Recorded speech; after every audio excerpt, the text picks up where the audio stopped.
Saya kira bisa dikatakan bahwa yang terkait dengan penghalang-halangan petugas COVID-19 dalam menjalankan tugas maupun yang berita bohong itu sudah terbantahkan. Menurut saya, saksi dari Rumah Sakit Umi, saksi dari Dr. Mercy, dan saksi dari Rumah Sakit Cipto Mangunkusumo sudah menjelaskan secara jelas dan tegas bahwa tidak ada yang salah yang dilakukan oleh pihak rumah sakit maupun oleh Habib Rizik maupun oleh Habib Hanif. Jadi semoga dalam proses nanti persidangan berikutnya dia bisa dinyatakan bebas. Karena begini, Bapak kayak statement Habib Hanif yang mengatakan bahwa Habib Rizik sehat, Habib Hanif tidak pernah terinformasi dan terkonfirmasi mengenai masalah kondisi Habib Rizik, apakah sudah PCR ataukah sudah antigen, jadi tidak tahu. Jadi dia hanya mendampingi dan menemani, jadi itu terbantahkan. Terus yang kedua, yang terkait dengan Habib Rizik mengundang makan atau diundang makan pada tanggal 26 November, kan untuk hasil dari rapid yang swab, yang bukan dari rapid, dari swab itu PCR, itu tanggal 30 baru diterima, walaupun pada waktu pelaksanaan itu tanggal 28. Itu ditanyakan ke Majelis Hakim ke Dr. Nuri. Dr. Nuri adalah dokter di RSCM yang bertanggung jawab terhadap penerimaan sampel lab yang terkait dengan pasien. Nah, dia mengatakan begini, bahwa pada tanggal 26 Habib Rizik terlihat di video mengundang makan. Apakah itu melanggar ketentuan atau tidak? Oleh dokter ini belum ada ketentuannya yang terkait dengan kegiatan makan semacam itu, kecuali setelah tanggal 8 Februari. Jadi ini belum ada ketentuannya, jadi tidak masalah dan tidak melanggar hukum. Nah, hal yang semacam ini tentunya akan menguntungkan posisi Habib Rizik dalam proses nanti untuk keterangan saksi berikutnya.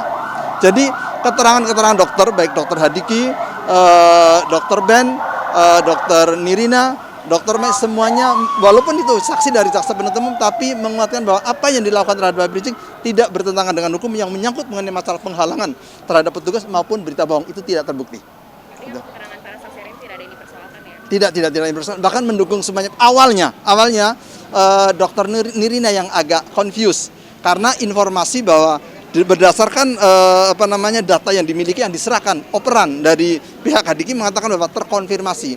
Padahal terkonfirmasinya itu berdasarkan hanya analisa saja, bukan melalui PCR, bukan. Nah, oleh dokter Nirina disimpulkan sendiri bahwa ini adalah sudah PCR, padahal belum. Ini yang konfirmasi. Tapi dokter ini menjelaskan apabila belum PCR maka belum dikatakan sebagai positif.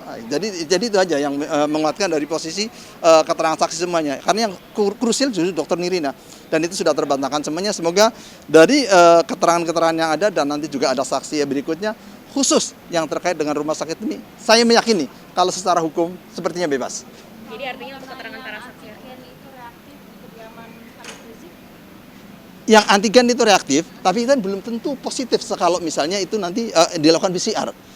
Jadi itu baru antigen. Antigen itu dinyatakan resmi bahwa itu bagian dari tidak terpisahkan mengenai masalah positif negatif kan tanggal 8 Februari. Jadi kalau November itu belum menjadi dasar. Yang menjadi dasar untuk dikatakan positif itu adalah PCR. Artinya sederhananya Habib Rizik mengatakan waktu itu ya Pak ya, mengatakan beliau sehat-sehat aja itu karena tidak tahu hasil PCR-nya. Belum tahu. Jadi keluar, tidak bisa dikatakan bohong. Artinya untuk keterangan 6 saksi hari ini optimis akan meringankan.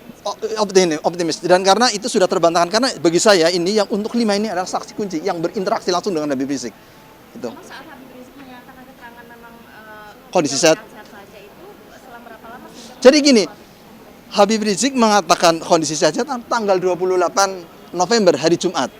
Pada waktu itu dia baru diambil darahnya untuk PCR. Dan hasil PCR keluar tanggal 30 hari Senin, diterimanya. Kalau menurut dokter Nuri itu hari Sabtu. Tapi kita mengambilnya, dokter yang mengantarkan itu, dokter Adik itu tanggal 30. Kecuali kalau misalnya Habib Rizik sudah tahu bahwa hasil PCR-nya positif, tentunya akan berbeda. Habib Rizik nggak tahu, jadi Habib tidak pernah berbohong. Karena Habib tidak tahu mengenai masalah hasil PCR-nya, dan itu belum keluar.